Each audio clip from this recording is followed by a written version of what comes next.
নমস্কাৰ খ্ৰীষ্টীয় ভাই লোক আকৌ এবাৰ আহিলোঁ যে পুৰণা বছৰ গ'ল নতুন বছৰ যে ভৰি দিলোঁ ভৰি দি কিনে আজি 2 দিন হ'ল আজি আমি 1 তাৰিখ বহুত আনন্দ কৰিলোঁ যে ঈশ্বৰে যেন আমাক সুস্থ শান্তিৰে ৰাখিকে এই নতুন বছৰ দিয়াৰ কাৰণে আমি বহুত আনন্দ কৰিলোঁ ঈশ্বৰক প্ৰাৰ্থনা কৰিলোঁ যে আজি নতুন বছৰটো আমি কিদৰে চলি কিনে যেন ঈশ্বৰক লগ পাম ঈশ্বৰৰ লগত থাকিম সেই বুলি মই ছাৰক খুদিব বিচাৰিছোঁ আমি কি কেনেকৈ চলিলে যে ঈশ্বৰৰ লগত যে আমি থাকিব পাম কাৰণ আমাৰ জীৱনটো পাপতেই পৰি আছে আমাৰ নিজৰ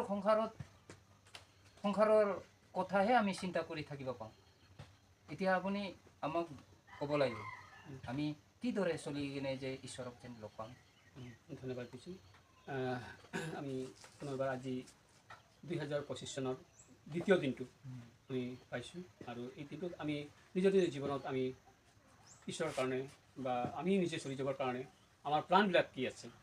আমি কি ধৰণে চলি যাম এয়াই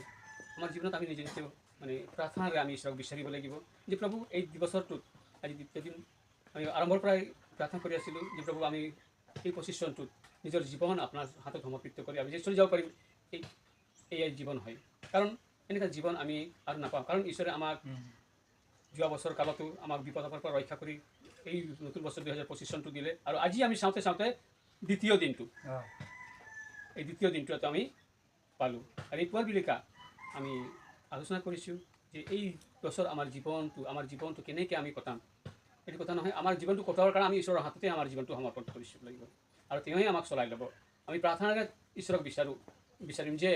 তেওঁ আমাক কি ধৰণে চলাই লৈ যাব যোৱা বছৰৰ নিচিনা বিপদ আপদ থাকিবই তথাপিও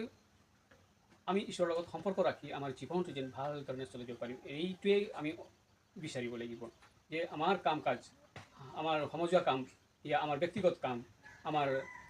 যিবিলাক কাম আছে সকলো কামৰ ওপৰত ঈশ্বৰৰ অনুগ্ৰহ হওক যে ঈশ্বৰে আমাক চলাই লৈ যাওক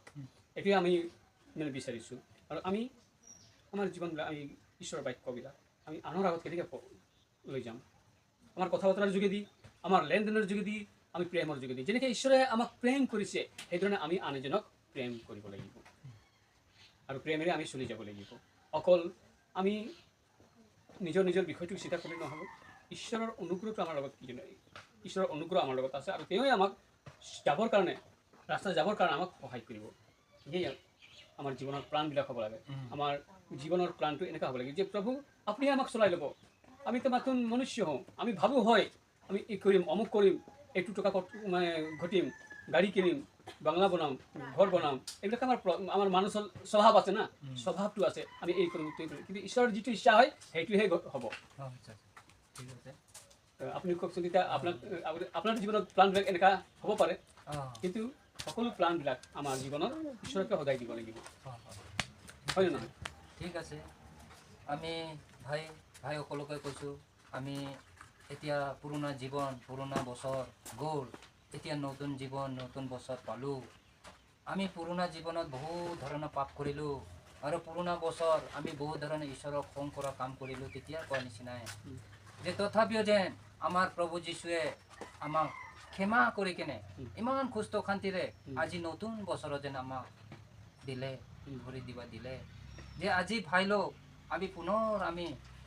এই যোৱা বছৰৰ নিচিনা যাতে আমি ঈশ্বৰৰ খং কৰা কামবিলাক যাতে নকৰোঁ আমি মিলি জুলি এক হৈ কিনে আমি খ্ৰীষ্টীয় ভাই এনেকৈ আমি এক হৈ আমি সদায় আগবাঢ়ি যাওঁ যেন ঈশ্বৰৰ বাক্যত চলি কিনে প্ৰভুৰ আশীৰ্বাদ সকলোৰে ওপৰত যেন হওক ধন্যবাদ আমেন